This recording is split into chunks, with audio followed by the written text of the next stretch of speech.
Le soleil venait à peine de poindre à l'horizon quand Étienne s'éveilla, réveillé par les habitudes d'une vie entière à la campagne.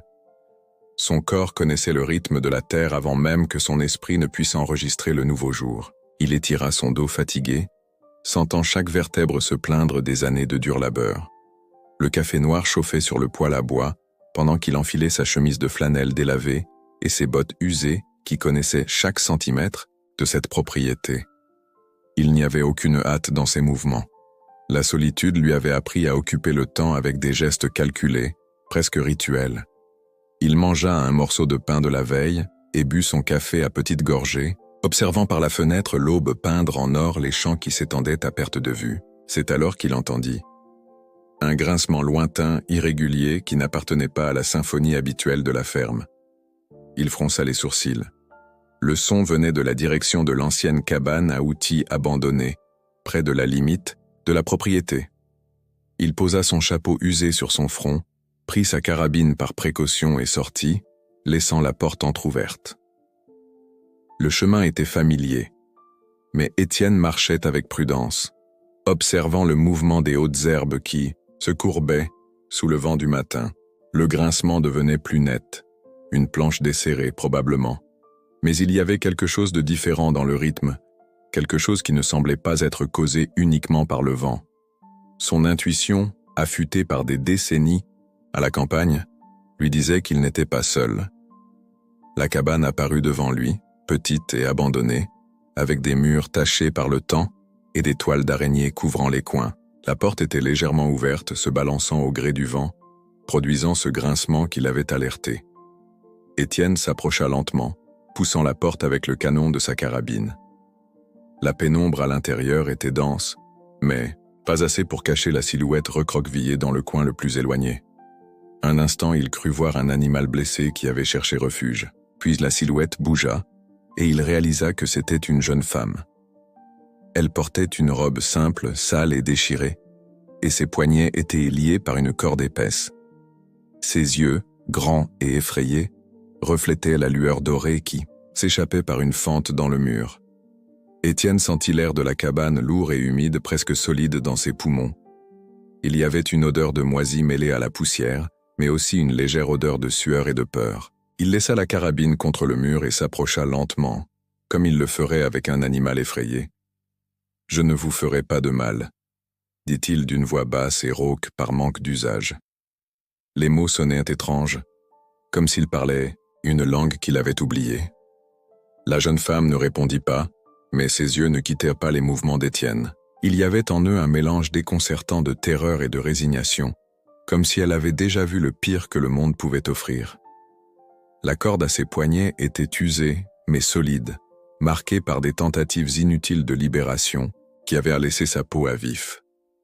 Étienne s'agenouilla devant elle, maintenant une distance qui ne semblait pas menaçante. Il ne demanda pas ce qui s'était passé ou qui l'avait laissé là, son expression en disait plus que n'importe quel mot. Il sortit simplement le canif de sa poche, celui qu'il portait depuis l'époque où il chassait encore avec son père, et coupa le lien qui la retenait. Quand la corde céda, elle ramena ses poignets contre sa poitrine, frottant sa peau blessée. Un instant, le silence entre eux était si dense qu'Étienne pouvait entendre la respiration irrégulière de la jeune femme et le battement lointain de la cloche indiquant que le bétail se déplaçait dans le pré. « Vous pouvez venir avec moi », offrit-il, tendant sa main calleuse. « Ma maison n'est pas loin. » La jeune femme hésita, regardant la main tendue comme si c'était quelque chose qu'elle ne comprenait pas entièrement. Ses doigts fins tremblaient légèrement. Étienne attendit, patient comme seul peut l'être quelqu'un qui a passé des années à observer le changement des saisons. Finalement, elle toucha sa main. Étienne sentit la froideur de sa peau contre sa chaleur rugueuse, un contraste qui parlait de mondes différents qui venèrent de se heurter. Il l'aida à se lever avec précaution, remarquant comment elle s'appuyait contre le mur pour compenser ses jambes affaiblies par l'immobilité. Quand ils sortirent de la cabane, la lumière du soleil fit cligner la jeune femme plusieurs fois, comme si elle avait oublié à quoi ressemblait le monde au-delà de ces murs. Étienne réalisa alors que cette rencontre n'était pas un hasard. Il y avait quelque chose d'inévitable en elle, comme si deux chemins solitaires avaient été tracés pour se croiser à ce point précis du temps. Et là, Avec le vent apportant l'odeur de la terre mouillée et le ciel immense au-dessus de leur tête, Étienne comprit que, aussi solitaire qu'il fût, sa vie était sur le point de s'emplir d'une présence inattendue. Une présence qui, comme lui, portait des silences trop profonds pour être exprimés par des mots. Étienne retira le gros manteau de laine qu'il portait et le posa doucement sur les épaules maigres de la jeune femme. Elle se recroquevilla un instant au contact, mais se blottit bientôt dans la chaleur du vêtement qui portait l'odeur de la fumée de bois et du travail honnête. Le ciel s'éclaircissait complètement maintenant, peignant les nuages de tons, rosés et orangés qui annonçaient une journée prometteuse pour la récolte. « Mon cheval est là », indiqua Étienne vers un chêne non loin de là, où un alezan au poil brun attendait patiemment, attaché à la clôture en bois usé par le temps. Il la guida à pas lents, respectant son rythme hésitant. Le vent du matin, chargé de l'odeur, de l'herbe mouillée par la rosée, soufflait doucement, balançant les cheveux sales et emmêlés de la jeune femme. Elle frissonna, serrant plus fort le manteau contre son corps. Mais il y avait quelque chose dans sa posture qui semblait déjà différent. Chaque pas loin de cette cabane semblait lui ôter un poids invisible des épaules. Le cheval, nommé Tonnerre, renifla avec inquiétude en sentant l'approche d'une étrangère. C'était un animal d'âge mûr, fort comme son maître, qui avait déjà affronté des tempêtes et des sécheresses sans jamais faiblir. « Calme-toi, vieil ami », murmura Étienne, tendant la main pour caresser le museau de l'animal qui se détendit sous le contact familier. « Nous devons aider cette demoiselle. » Avec des gestes calculés et doux, Étienne l'aida à monter en selle, remarquant à quel point elle semblait légère, comme si le monde lui avait déjà pris plus qu'il n'aurait dû. Il monta derrière, elle, maintenant une distance respectueuse, mais assez proche pour la soutenir si elle faiblissait. Les rênes dans ses mains étaient une extension de ses bras, et d'un léger commandement, le cheval commença à marcher en direction de la ferme. Le chemin serpentait à travers des champs vallonnés, où le jaune pâle de l'herbe se mêlait au bleu profond du ciel qui dominait maintenant l'horizon. Ici et là, de petites fleurs sauvages ouvraient leurs pétales au soleil, et des oiseaux traversèrent le ciel en formation qui annonçait le changement de saison. Étienne parla peu pendant le trajet. Les mots n'avaient jamais été ses alliés, même avant que la solitude ne devienne sa compagne constante. Mais ses yeux observaient discrètement chaque mouvement de la jeune femme, notant le soin avec lequel elle tenait le manteau fermé, comme si elle craignait que quelqu'un puisse le lui arracher à tout moment. Après environ une demi-heure de chevauchée tranquille, la ferme apparut devant eux. Ce n'était pas une grande propriété, mais elle avait le charme des choses construites avec dévouement au fil des générations. La maison principale, faite de bois et de pierre, avait de larges fenêtres qui brillaient au soleil du matin. Un peu plus loin, la grange rouge contrastait avec le vert des pâturages, et un petit verger de pommiers formait une tache colorée à côté du terrain. Quelques chiens vinrent en aboyant à leur rencontre, mais en reconnaissant Étienne, ils transformèrent leurs aboiements en jappements joyeux de bienvenue. L'un d'eux, un bâtard au poil jaunâtre nommé Caramel, regarda l'inconnu avec curiosité, mais garda ses distances, sentant l'énergie fragile qui émanait d'elle. Étienne descendit le premier puis tendit les bras pour l'aider à descendre. Un instant, lorsque leurs mains se rencontrèrent, il y eut une connexion silencieuse. Deux êtres marqués par la vie, reconnaissant chez l'autre quelque chose de familier, malgré toutes les différences. « Entrons », dit-il, indiquant la maison d'un simple mouvement de tête. « Il fait froid dehors. » Il la conduisit à travers la véranda en bois, où des chaises à bascule vides semblaient attendre des conversations qui n'avaient jamais lieu. En ouvrant la porte, l'intérieur se révéla étonnamment accueillant. Il y avait un ordre simple dans les choses, des meubles anciens mais bien entretenus, disposés avec praticité.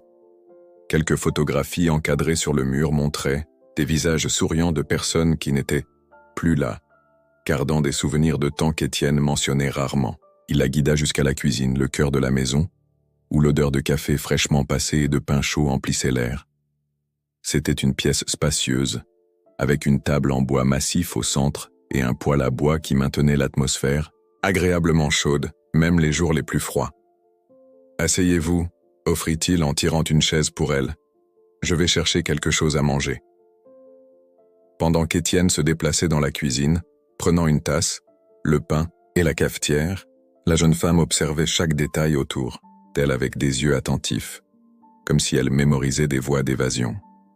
Ses doigts caressaient inconsciemment ses poignets marqués, et sa posture restait tendue, prête à réagir au moindre signe de danger. Étienne posa la tasse fumante devant elle et coupa une tranche généreuse de pain, y ajoutant un peu de confiture de mûre que sa voisine, Madame Isabelle, avait apporté la semaine précédente. Il s'assit de l'autre côté de la table, lui laissant de l'espace. Elle ne dit pas son nom ni ne demanda le sien.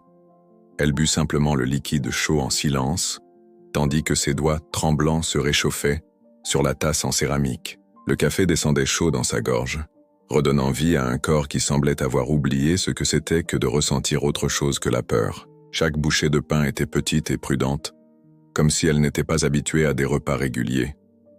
Étienne mangea son propre morceau sans hâte, respectant le silence qui s'était établi entre eux. Par la fenêtre de la cuisine, on voyait le mouvement des ouvriers qui commençaient à arriver pour une autre journée dans les champs. Des voix lointaines et le meuglement occasionnel des vaches formaient une bande sonore familière qui contrastait avec le calme à l'intérieur de la maison. Étienne savait que, quelle que soit son histoire, elle ne serait pas arrachée de force. Certaines vérités avaient besoin de temps pour se révéler, comme des graines qui ne germent que lorsque la terre est prête. Et lui, qui connaissait le poids du deuil et de la perte comme peu d'autres, savait respecter le silence des autres. Il avait appris que parfois le plus grand acte de compassion est simplement d'être présent, sans exiger d'explications ou de gratitude. Quand elle eut fini de manger, Étienne se leva calmement. « Je vais vous montrer où vous pouvez vous reposer », dit-il d'un ton neutre. « Il y a une chambre d'amis que personne n'utilise depuis des années, mais elle est propre. » Il la guida à travers un court couloir jusqu'à une petite pièce, confortable, avec un lit simple recouvert d'un couvre-lit en patchwork coloré. Une vieille commode occupait un coin, et une fenêtre offrait une vue sur le verger de pommiers. « Vous pouvez rester aussi longtemps que nécessaire, » dit-il, debout à la porte. « Il y a des vêtements propres dans la commode. Ils appartenaient à ma... » Ils étaient de la famille. Il n'en dit pas plus. Hocha simplement la tête brièvement avant de s'éloigner, la laissant seule avec ses pensées et avec la première sensation de sécurité qu'elle éprouvait depuis longtemps.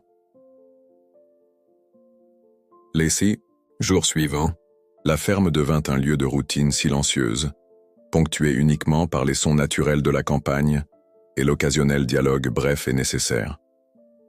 Étienne maintenait sa routine rigoureuse, se levant avant même le premier chant du coq pour s'occuper du bétail à l'aube. Le son lointain des cloches attachées au cou des vaches et le meuglement bas se mêlaient au bruissement du vent dans les peupliers qui entouraient la propriété, créant une mélodie qui marquait le rythme des jours. La jeune femme, sans encore révéler son nom, commença à se déplacer dans la maison comme une ombre, discrète mais présente. Le troisième jour, Étienne trouva le sol de la cuisine balayé quand il revint pour le petit déjeuner. Le quatrième, il remarqua que le lit était fait avec des coins parfaitement pliés. Il ne mentionna pas ces changements, acceptant simplement la tasse de café qu'elle lui tendit avec un geste de remerciement. Peu à peu, elle se mit à aider, à des tâches simples. Elle balayait le plancher en bois jusqu'à ce qu'il brille sous la lumière qui entrait par les fenêtres. Elle étendait le linge sur la corde à linge derrière la maison, étirant chaque pièce avec un soin méticuleux.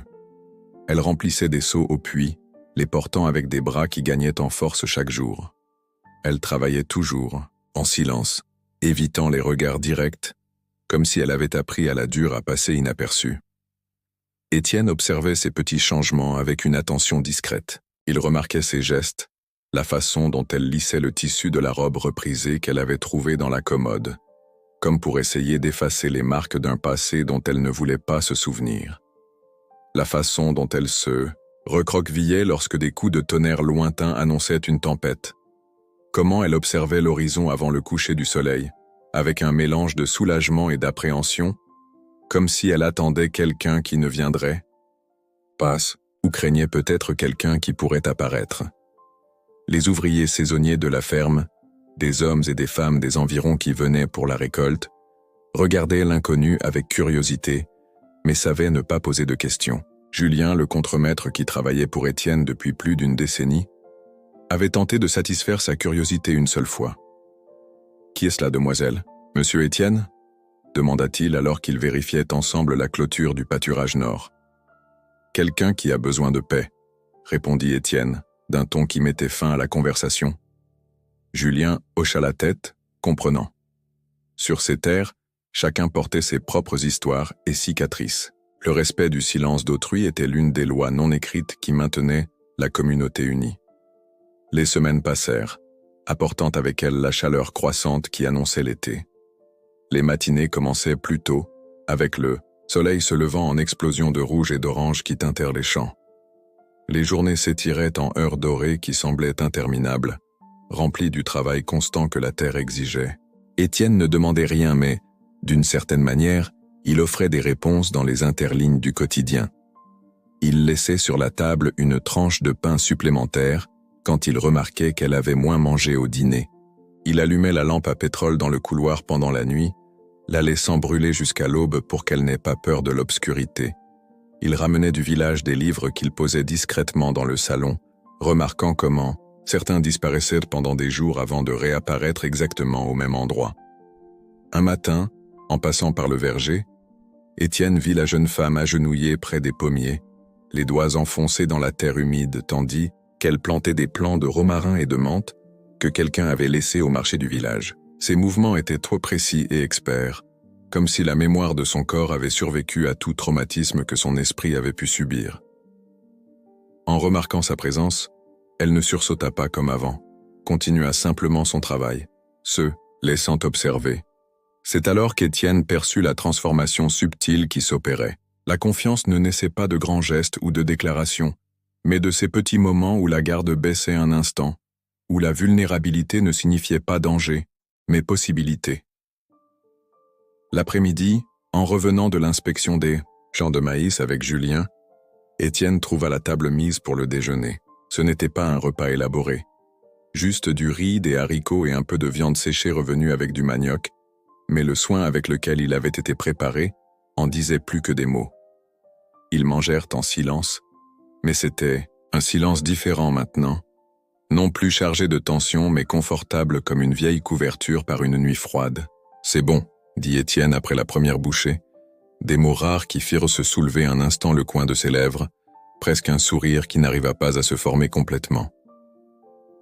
Les dimanches après-midi, lorsque le travail diminuait, devenaient des moments où le calme de la ferme semblait plus profond. Étienne avait l'habitude de s'asseoir sur la véranda, sculptant des morceaux de bois avec son canif, les transformant en petits animaux qui s'alignaient sur le rebord de la fenêtre, chevaux, bœufs, poules, un zoo miniature qui grandissait chaque semaine. L'un de ces dimanches, elle apparut sur la véranda portant 2 tasses de café et s'assit sur la chaise à côté, gardant ses distances, mais présente. Pendant qu'Étienne travaillait le bois, elle observait l'horizon où le ciel commençait à prendre des teintes orangées du crépuscule. Un oiseau chanta quelque part à proximité, et pour la première fois, Étienne la vit fermer les yeux quelques secondes, comme si elle permettait à la beauté de ce son de la traverser. Un après-midi, en apportant un fagot de bois à l'intérieur, Étienne trouva sur le seuil un petit brin de lavande, noué avec un morceau de fil coloré. Il le prit avec soin, sentant l'arôme doux qui se dégageait des fleurs violettes. Il n'y avait pas de mots, ce n'était pas nécessaire. Il comprit ce que ce geste signifiait. Ce n'était pas seulement un remerciement, c'était un signe que peu à peu elle s'enracinait en ce lieu. La lavande ne poussait pas naturellement dans les champs de la ferme. C'était une plante qui exigeait un soin spécifique, une attention constante. Ces fleurs représentaient une intention, une planification, une pensée qui s'étendait au-delà du moment présent, vers un avenir qui pourrait peut-être, juste peut-être, être construit ici. Étienne mit le brin dans un petit vase en céramique sur la table de la cuisine. Quand elle entra plus tard et vit les fleurs là, disposées, avec soin, ses yeux rencontrèrent les siens un bref instant avant de se détourner à nouveau. Mais dans ce regard fugace, il y avait quelque chose de nouveau, une lueur ténue, comme de l'eau reflétant la lumière qui parlait d'une douleur qui commençait très lentement à laisser place à autre chose. Les jours devinrent des semaines, et les semaines, presque un mois. Les saisons avançaient dans leur cycle éternel, le maïs poussait dans les champs, Les pommes mûrissaient dans le verger, le bétail engraissait dans les verts pâturages. La vie suivait son cours comme elle l'avait toujours fait, indifférente aux drames humains qui se déroulaient sous le ciel immense. Mais pour Étienne et pour la jeune femme sans nom, quelque chose avait changé. Entre eux, les mots restaient rares, mais un nouveau type de communication avait émergé, fait de regards brefs, de gestes simples, de petites politesses qui, dans leur ensemble, formaient un langage propre, compréhensible seulement pour eux. Un langage qui parlait de confiance se construisant, brique par brique, jour après jour. Et ainsi, dans cette ferme isolée, entourée par les champs qui s'étendaient à perte de vue, deux êtres blessés par la vie commençaient, sans s'en rendre compte complètement, à se guérir l'un l'autre à travers le plus simple et le plus puissant des remèdes. La présence constante et patiente, sans jugement ni exigence, qui permettait au temps de faire son travail de guérison, dans les interlignes silencieuses des jours qui se succédaient. La routine de la ferme s'était ajustée pour accueillir sa nouvelle habitante. Les jours suivaient leur cours naturel, marqués par le lever et le coucher du soleil, par le travail constant que la terre exigeait, par les petites tâches qui maintenaient la vie en mouvement. La jeune femme commença à se promener sur la propriété avec plus d'assurance, ses pas gagnant en fermeté à mesure qu'elle se familiarisait avec chaque recoin de cet endroit. Un après-midi particulièrement chaud, Étienne l'aperçut de la fenêtre de la grange, alors qu'il réparait un outil agricole. Elle marchait lentement dans le pré, touchant le bois rugueux des clôtures du bout des doigts, comme si elle lisait une histoire gravée dans la texture du temps. Elle s'arrêta un moment près de l'écurie, où les chevaux se reposaient à l'ombre des arbres feuillus. La jument Pie, une bête normalement farouche avec les étrangers, s'approcha d'elle, tendant le cou avec curiosité. Étienne resta immobile, observant la scène avec un intérêt contenu. La jeune femme tendit la main lentement, permettant à l'animal de sentir son odeur avant de lui toucher le museau. Quand ses doigts caressèrent enfin le poil chaud et doux du dos de la jument, quelque chose d'inattendu se produisit. Un sourire, petit mais sincère, illumina son visage un instant fugace. C'était comme voir le soleil percer les nuages, après des jours de pluie continue. Il retourna à son travail, la laissant avoir ce moment privé de connexion, mais l'image resta gravée dans sa mémoire. La ferme avait été un lieu de solitude pendant si longtemps qu'il avait presque oublié ce que c'était que de partager l'espace, les tâches, les silences. Il se surprit à se demander si ce qu'il ressentait était juste le soulagement d'avoir une aide supplémentaire, ou si c'était quelque chose de plus profond, un besoin humain fondamental de compagnie qu'il avait enterré avec ses autres émotions. Easter, jour devinrent plus chaud, annonçant l'arrivée pleine de l'été. Le travail dans les champs exigeait plus d'heures, le maïs nécessitant des soins constants et la préparation pour la prochaine récolte étant déjà en cours. Étienne rentrait à la tombée de la nuit, épuisé, le corps endolori par le travail physique intense. Et maintenant, au lieu de la maison sombre et silencieuse qu'il avait l'habitude de trouver, il y avait une lampe allumée sur la véranda, des fenêtres illuminées, et l'odeur de la nourriture en préparation.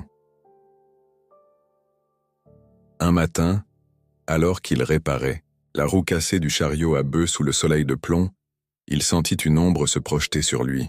C'était elle, portant un bol de soupe fumante et un morceau de pain. Ses cheveux, autrefois emmêlés et sans vie, étaient maintenant propres et attachés en une simple tresse.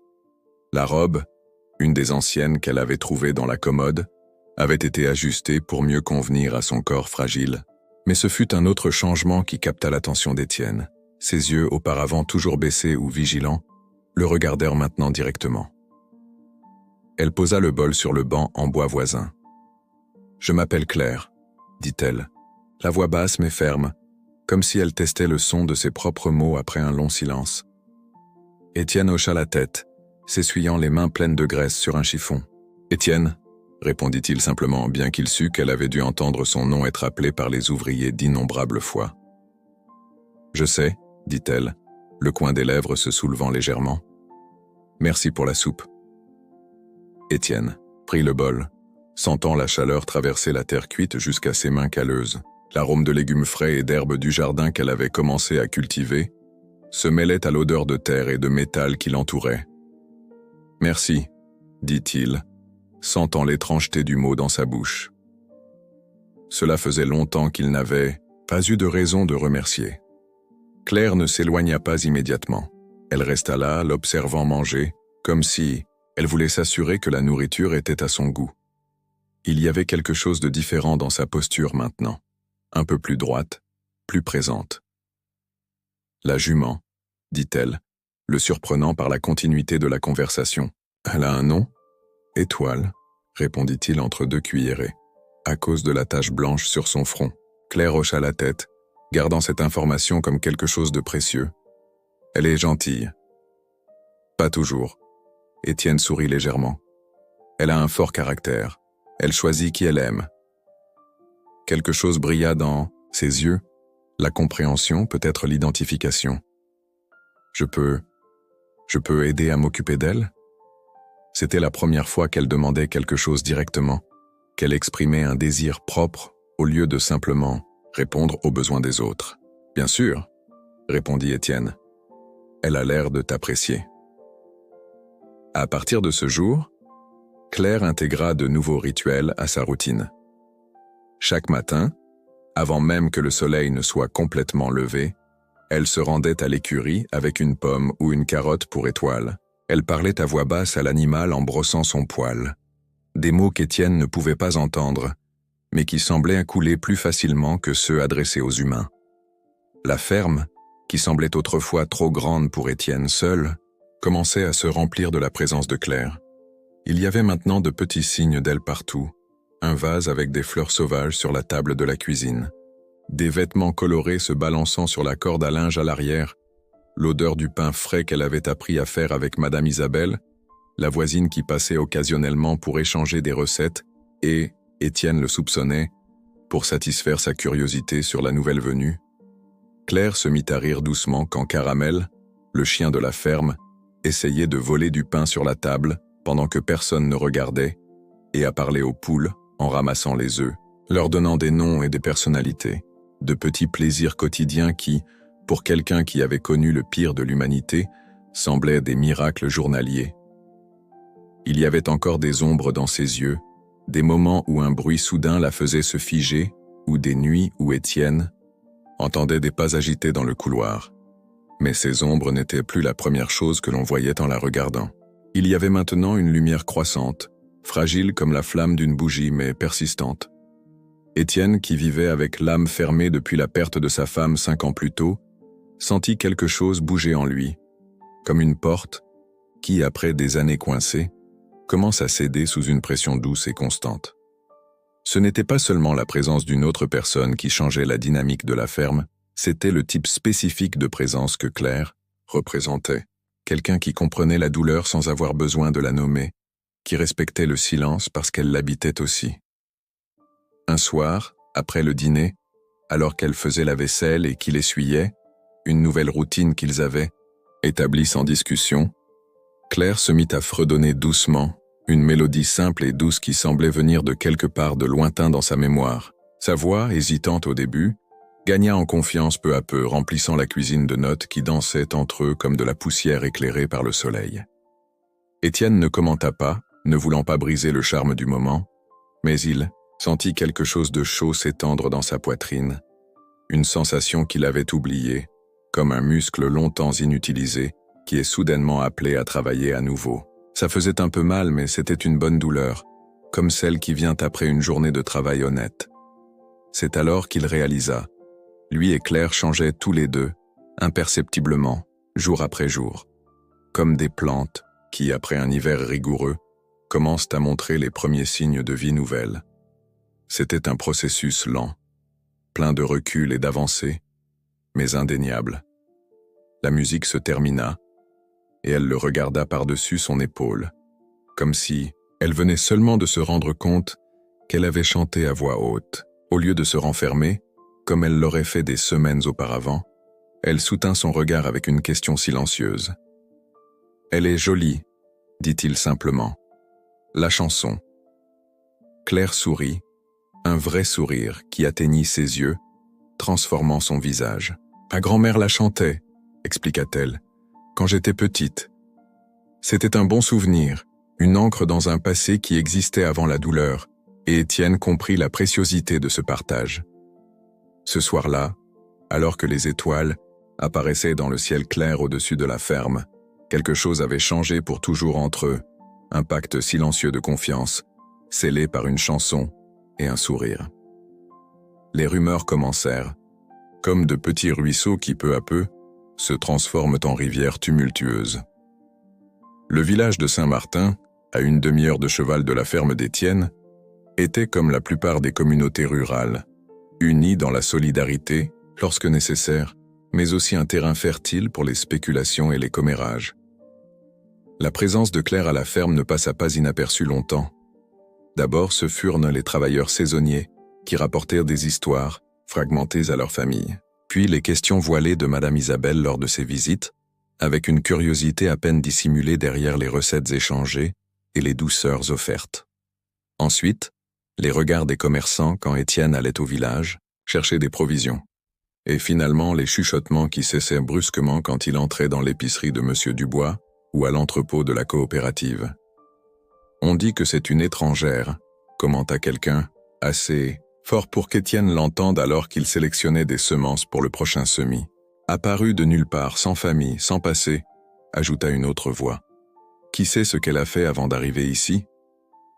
Étienne resta impassible, payant ses achats sans montrer qu'il avait entendu.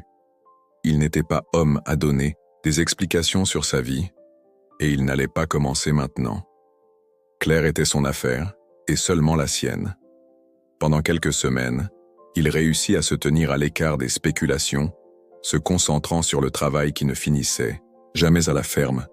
Le maïs poussait fort, promettant une bonne récolte, et les veaux nés au printemps se développaient en bonne santé. Claire, de son côté, avait transformé le jardin arrière en une explosion de couleurs et d'arômes, avec des légumes, des herbes et des fleurs poussant côte à côte dans des motifs qui semblaient chaotiques à première vue, mais qui révélaient une connaissance approfondie du compagnonnage des plantes. La vie suivait son cours, et Étienne avait presque oublié les langues bien pendues du village quand il reçut la visite inattendue d'Antoine, président de la coopérative et ami de jeunesse. Étienne salua Antoine mal à l'aise, tordant son chapeau entre ses mains. « Il faut qu'on parle. » Assis sur la véranda, avec 2 verres de café forts devant eux, Antoine alla droit au but. « Il y a une réunion extraordinaire de la coopérative, demain. Ta présence est sollicitée. » « À propos de quoi ?» demanda Étienne, bien qu'il connût déjà la réponse. « À propos de la demoiselle, » soupira Antoine. « Les gens parlent, Étienne, des histoires de plus en plus fantaisistes. Certains disent qu'elle a fui la loi, d'autres qu'elle était... Eh bien, qu'elle travaillait dans des maisons de mauvaise réputation à Lyon. » Étienne garda le regard fixé sur l'horizon, où le soleil commençait sa descente quotidienne. « Et depuis quand la coopérative discute-t-elle de la vie personnelle de ses membres ?»« Ce n'est pas tout à fait ça. » Antoine s'agita mal à l'aise sur sa chaise. « Mais tu sais comment c'est. Cette région a ses traditions, ses valeurs. Une femme seule vivant avec un homme célibataire sans explication. »« Claire est mon employée, » coupa Étienne, la voix plus ferme qu'il ne l'avait prévu. « Et ça devrait suffire. » Antoine hocha la tête, sans paraître convaincu. « Alors viens demain et dis-le à tout le monde. Calme les esprits. Mieux vaut affronter les rumeurs de front que de les laisser grandir dans ton dos. » Après le départ d'Antoine, Étienne resta sur la véranda, observant le soleil se coucher dans des tons d'orange et de rouge qui incendièrent le ciel. De l'intérieur de la maison venait le son doux de Claire fredonnant en préparant le dîner. L'idée de l'exposer aux regards et aux jugements de la communauté le dérangeait profondément. Elle avait trouvé une certaine paix ici, loin de l'horreur quelle qu'elle soit, qui l'avait amenée à cette cabane. Mais Antoine avait raison, les rumeurs ne disparaîtraient pas d'elles-mêmes. Ce soir-là, il parla à Claire de la réunion. Elle écouta en silence, les yeux baissés, les doigts serrant nerveusement le tissu de son tablier. « Tu n'as pas besoin d'y aller, » dit-elle finalement, la voix presque un murmure. « Je ne veux pas causer de problème. » « Ce n'est pas toi qui cause le problème, » répondit Étienne, surpris par la fermeté de sa propre conviction. « C'est leur ignorance. » Le lendemain matin, il se réveilla décidé. Il mit sa seule bonne chemise, héritée de son père, et pour la première fois depuis des années, se rasa soigneusement. Quand il sortit de sa chambre, il trouva Claire dans le couloir, tenant un petit paquet. « Qu'est-ce que c'est » demanda-t-il, surpris. « De la lavande » expliqua-t-elle en lui tendant le paquet. « Pour porter chance. » Étienne sentit le poids de ce geste, la confiance qu'elle plaçait en lui, l'espoir fragile qui commençait à naître. Il mit le brin dans la poche de sa chemise, près de son cœur, et partit pour le village. La coopérative se trouvait dans un bâtiment en briques rouges, sur la place centrale de Saint-Martin. Quand Étienne arriva, la salle de réunion était déjà occupée par une vingtaine de personnes, fermiers, commerçants et leurs épouses, tous dans leurs plus beaux habits du dimanche, comme s'il s'agissait d'un événement social et non d'un tribunal informel. Antoine présidait la table, flanqué de Monsieur Dubois, le propriétaire de l'épicerie, et du père Michel, figure respectée de la communauté. Étienne s'assit au dernier rang, conscient des regards qui le suivaient. La réunion commença par des sujets généraux, prix des récoltes, état des routes, plan pour la fête patronale, mais tout le monde savait quel était le véritable sujet du jour. Finalement, après un silence inconfortable, Madame Geneviève, veuve d'un des fondateurs de la coopérative, se leva avec la dignité de ses 70 ans. « Je pense que nous évitons le sujet principal, » dit-elle, d'une voix claire qui portait l'autorité des années. « Il y a une étrangère parmi nous vivant dans une situation irrégulière, et cela ne peut pas continuer. » Des murmures d'approbation parcoururent la salle. Étienne resta immobile, la mâchoire tendue. Antoine lui lança un regard qui demandait de la patience. « Nous savons que tu as bon cœur, Étienne, » continua Madame Geneviève. « Mais héberger, une femme au passé douteux, sans famille connue, sans référence, cela va à l'encontre de tout ce que cette communauté représente. » « Et que représente exactement cette communauté, Madame Geneviève ?» La voix d'Étienne résonna claire et calme, le surprenant lui-même. « Eh bien, les valeurs chrétiennes, la décence, la tradition familiale, » répondit-elle, indignée. Étienne se leva lentement. Il n'était pas homme de discours, mais les mots vinrent naturellement, poussés par une certitude qui grandissait en lui depuis le jour où il avait trouvé Claire dans cette cabane. « Je pensais que nous représentions aussi la compassion, l'accueil, la seconde chance, » dit-il, regardant chaque personne présente dans les yeux.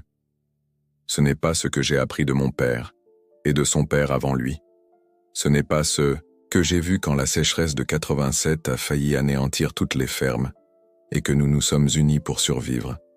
Ce n'est pas ce que j'ai reçu quand Marie est décédée, et que personne ne m'a laissé affronter le deuil seul. » Le silence tomba sur la salle, lourd comme les nuages avant une tempête. Étienne continua, sa voix gagnant en force. « Claire ne doit d'explication à personne sur son passé. Ce qui compte, c'est qui elle est, maintenant. Travailleuse, honnête, respectueuse. Et à partir d'aujourd'hui, elle sera officiellement enregistrée comme mon employée, avec droit à un salaire et à un logement. » Un des plus jeunes fermiers, Sébastien, se leva avec une expression de défi. « Et si elle est dangereuse? Et si elle fuit la justice? Tu y as pensé, Étienne ?»« J'y ai pensé, » répondit-il simplement.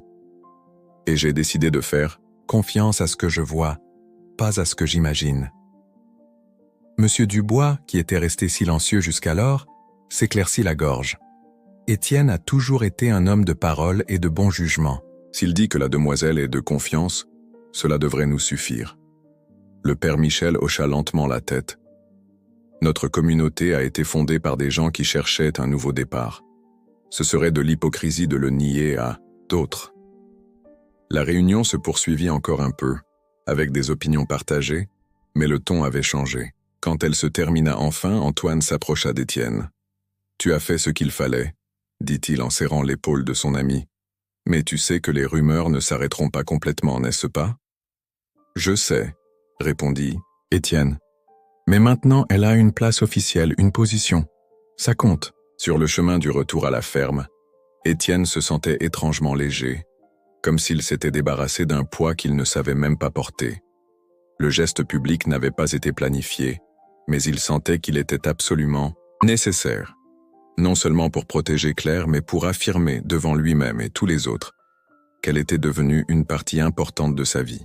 En arrivant, il la trouva sur la véranda, les yeux fixés sur la route comme si elle avait passé des heures à attendre.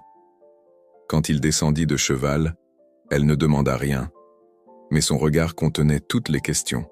« C'est fait, » dit-il, simplement. « Tu es officiellement l'employé de la ferme du Chêne Doré. » Claire, qui se tenait un pas derrière lui, sentit une boule dans sa gorge. Ses yeux brillèrent de larmes contenues, et ses doigts touchèrent légèrement le bras d'Étienne. Un contact fugace, mais chargé de sens. Ce n'était pas seulement une protection, c'était une reconnaissance. Étienne ne la cachait pas, ni ne la traitait comme une dette, de compassion. Il la plaçait devant tout le monde comme quelqu'un qui appartenait à cet endroit par mérite et dignité. « Merci », murmura-t-elle, la voix brisée. Étienne hocha la tête, détournant le regard pour cacher sa propre émotion. « Demain, on commence tôt. Il y a beaucoup de travail pour la récolte. » C'était sa façon de dire que la vie continuerait, maintenant sur un nouveau palier. Et pour Claire, cette normalité, cette certitude d'appartenance, était le plus grand cadeau qu'elle pouvait recevoir. L'hiver arriva sans crier gare, annoncé d'abord par les matinées plus froides, puis par le changement des couleurs du paysage. Les champs, autrefois verdoyants, prirent des teintes de brun et d'or, et les arbres perdirent leurs feuilles progressivement jusqu'à ce que leurs branches nues se détachent contre le ciel gris. Une brume basse couvrait les pâturages aux premières heures du jour, enveloppant la ferme d'un manteau blanc qui ne se dissipait que lorsque le soleil gagnait en force. Les jours raccourcissaient, et les nuits apportaient un froid qui pénétrait les murs en bois de la maison, faisant du poêle à bois le centre naturel de toute activité. L'odeur constante de bois brûlé imprégnait les vêtements, les meubles, les cheveux, apportant avec elle la promesse de chaleur et de confort au milieu de la saison la plus rude de l'année. La ferme, qui semblait autrefois trop grande pour Étienne, se remplissait maintenant de sons qui avaient disparu depuis longtemps. Claire sifflant pour appeler les poules à l'aube, le battement rythmé du linge essoré sur la corde à linge couverte, le tintement des casseroles dans la cuisine, et occasionnellement, de courts éclats de rire échangés au bord du poêle, lorsqu'un événement amusant se produisait ou qu'une histoire simple était partagée. La routine de l'hiver était différente, plus tournée vers l'intérieur, vers la conservation et la préparation. Les récoltes principales avaient déjà été faites, et maintenant le travail consistait à réparer les clôtures, à réparer les toits, à préparer les outils pour la prochaine saison de plantation. C'était le temps de conserver, de garder, de protéger ce qui avait été conquis pendant les mois plus généreux. Claire avait entièrement pris en charge le potager et les petits animaux de la propriété. Ses mains, autrefois si fragiles, étaient maintenant calleuses et fortes, marquées par le travail quotidien. Son corps, qui était arrivé presque transparent de maigreur, avait pris forme et substance, non seulement grâce à une alimentation régulière, mais aussi à la confiance qui grandissait dans ses mouvements. Les habitants du village, après la déclaration publique d'Étienne, se divisaient entre ceux qui acceptèrent sa décision avec respect et ceux qui nourrissaient encore de la méfiance. Mais tous reconnaissaient, même à contre-cœur, que la ferme du Chêne Doré semblait prospérer comme elle ne l'avait pas fait depuis des années. Les poules n'avaient jamais produit autant d'œufs, les vaches semblaient en meilleure santé, et même les plus petites cultures d'hiver, navets, carottes, betteraves, poussaient vigoureusement sous les soins attentifs de Claire. Madame Isabelle, dont la curiosité initiale s'était transformée en une affection sincère, rendait maintenant visite régulièrement, apportant des recettes et rapportant des histoires sur la demoiselle d'Étienne, comme Claire était désormais connue. Ces histoires, racontées avec tendresse, remplaçaient lentement les rumeurs malveillantes, transformant l'étrangère en quelqu'un de plus en plus familier à la communauté. Un après-midi particulièrement froid, alors qu'Étienne réparait une chaise cassée près du poêle, Claire entra en portant un petit pot en terre cuite. À l'intérieur, étonnamment, des fleurs de lavande s'épanouissaient, délicates et parfumées, en défi total à la saison. « Comment as-tu réussi ?» demanda Étienne, sincèrement admiratif. La lavande ne fleurit pas en hiver. Claire sourit, ce sourire encore rare mais qui atteignait maintenant ses yeux, transformant son visage. Je l'ai plantée dans la petite serre, derrière la grange. J'ai contrôlé la température avec des lampes et des couvertures, comme ma grand-mère m'a appris. Elle posa le pot sur la table à manger, où sa couleur vibrante contrastait avec le bois sombre, apportant un morceau de printemps à l'intérieur de la maison enveloppée par l'hiver. Étienne regarda ce petit miracle et comprit le symbolisme que Claire ne percevait peut-être même pas consciemment. Cette lavande fleurissant contre toute attente était comme elle, résistante, têtue dans sa volonté de vivre, capable de trouver la lumière même dans les jours les plus sombres. « C'est joli », dit-il simplement, mais son regard communiquait bien plus. Claire hocha la tête comprenant le non-dit. « Je pensais que ça pourrait égayer la maison. La maison, pas ta maison ou la ferme, mais simplement la maison. Un espace qui appartenait désormais à tous les deux, chacun à sa manière. » Étienne remarqua le changement subtil dans son vocabulaire. Un autre signe de racine se créant, d'appartenance s'établissant. Les nuits d'hiver étaient longues, et parfois la pluie frappait sans relâche les fenêtres, formant des rivières temporaires sur les chemins de la ferme. Pendant ces nuits, après le dîner, une nouvelle tradition silencieuse s'était établie. Étienne s'asseyait dans son fauteuil usé, avec un livre ou un morceau de bois à sculpter, tandis que Claire s'installait sur le tapis près du poêle, lisant parfois un des livres de la petite étagère, d'autres fois observant simplement les flammes danser. L'une de ces nuits, alors que le vent hurlait entre les arbres et que la pluie formait un rideau impénétrable autour de la maison, Claire parla enfin de son passé, pas d'un seul coup, pas dans des détails excessifs, mais par fragments soigneusement choisis, comme quelqu'un qui teste le terrain avant de faire le pas suivant. Elle parla de son enfance dans une ville côtière lointaine, de la grand-mère, qui l'avait élevée après la mort précoce de ses parents, du premier amour qui s'était transformé en cauchemar. Elle ne mentionna pas comment elle avait fini dans cette cabane, les poignets liés et l'esprit brisé, mais le peu qu'elle révéla suffit à Étienne pour comprendre l'ampleur de ce qu'elle avait survécu. Il écouta en silence, sans interrompre, sans juger, offrant seulement sa présence attentive en réponse. Quand elle eut terminé, le silence s'installa de nouveau entre eux, mais c'était un silence différent maintenant, plus léger, comme si quelque chose de lourd avait été retiré de l'air qu'il respirait. « Ma femme est morte il y a 5 ans », dit soudain Étienne, surpris par sa propre envie de partager. « Marie. Une pneumonie. Ça a été rapide. » Claire le regarda, les yeux brillants à la lumière des flammes. « Je suis désolé. »« Moi aussi, » répondit-il simplement, et puis après une pause. « Mais la vie continue. » 4 mots simples qui, d'une certaine manière, résumaient tout ce qu'ils avaient vécu jusqu'à présent. La vie continue, malgré la douleur, malgré les pertes, malgré les moments où il semble impossible de faire le pas suivant. La vie continue, têtue comme la lavande qui fleurit en hiver. Les jours passèrent, se fondant les uns dans les autres au rythme particulier de la saison froide. La cuisine devint le cœur battant de la maison, avec Claire expérimentant de vieilles recettes que Madame Isabelle lui avait apprises et certaines qu'elle retrouvait de sa propre mémoire. L'odeur du pain cuisant, des ragoûts fumants et des confitures de fruits remplissait l'air, créant une atmosphère de confort qu'Étienne avait oublié être possible. Une nuit, après une journée particulièrement productive, où ils avaient fini de réparer le toit de la grange, Claire prépara un dîner spécial, une riche soupe de légumes avec de la viande, du pain encore chaud, et à la surprise d'Étienne, une crème caramel qu'il n'avait pas mangée depuis la mort de Marie. « Comment as-tu su » demanda-t-il, regardant le dessert avec une émotion qu'il ne parvenait pas à dissimuler complètement. « Madame Isabelle a mentionné que c'était ton préféré, » répondit Claire avec un sourire timide. « J'ai pensé que tu méritais quelque chose de spécial après tout. » Après tout, après l'avoir trouvé, sauvé, défendu, après lui avoir offert non seulement un abri, mais aussi la dignité. Étienne secoua légèrement la tête. « Je n'ai rien fait que toute personne décente n'aurait pas fait. »« Nous savons tous les deux que ce n'est pas vrai, » répondit Claire, avec une certitude qui le surprit autant qu'elle.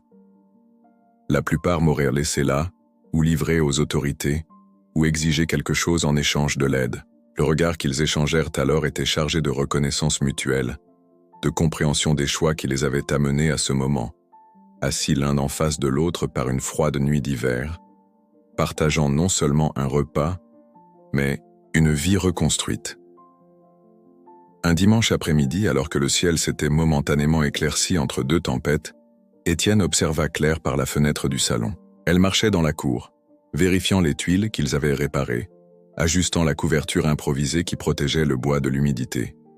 Ses mouvements étaient sûrs, experts, comme si elle avait toujours appartenu à cet espace. À un moment donné, elle s'arrêta et regarda l'horizon, où des nuages sombres annonçaient plus de pluie. Étienne attendit, reconnaissant le geste familier. C'était quelque chose qu'elle faisait depuis les premiers jours, comme si elle s'attendait à voir quelqu'un surgir sur la route, ou peut-être craignait cette possibilité. Mais cette fois, c'était différent. Il n'y avait pas d'anxiété dans sa posture, ni cette tension presque imperceptible dans ses épaules qu'il avait appris à reconnaître. Elle observait simplement le paysage, comme quelqu'un qui apprécie la vue d'un endroit qu'il connaît bien et aime profondément. Étienne sortit dans la cour, mit son chapeau pour se protéger du vent froid et marcha jusqu'à elle. Ils restèrent côte à côte un moment, en silence, observant les nuages qui avançaient rapidement. « Nous avons beaucoup de travail demain », dit-il finalement, avec la simplicité qui caractérisait sa manière d'être. Le vent de la nuit dernière a endommagé une partie de la clôture nord, et nous devons vérifier si le ruisseau n'a pas débordé près de la plantation de maïs. C'était sa façon de dire qu'elle faisait partie de tout cela, que sa place à la ferme était permanente, nécessaire, valorisée, que le « nous » avait définitivement remplacé le « je » dans ses plans et ses préoccupations. Claire se tourna pour lui faire face, et Étienne vit dans ses yeux quelque chose qui n'y était pas lorsqu'il l'avait trouvée dans cette cabane, des mois plus tôt, une certitude tranquille, une paix qui venait non pas de l'absence de douleur, mais de la présence d'un but. « Je serai prête à l'aube », répondit-elle avec un petit sourire. « Nous pouvons commencer par la clôture. » Étienne hocha la tête, et ensemble, ils retournèrent à la maison alors que les premières gouttes de pluie commençaient à tomber. Le feu crépitait dans le poêle, la lumière dorée s'échappait par les fenêtres, créant des rectangles accueillants dans l'obscurité croissante. Et à cet instant, Claire sut qu'elle n'était pas seulement en sécurité, ni seulement acceptée. Elle était enfin chez elle.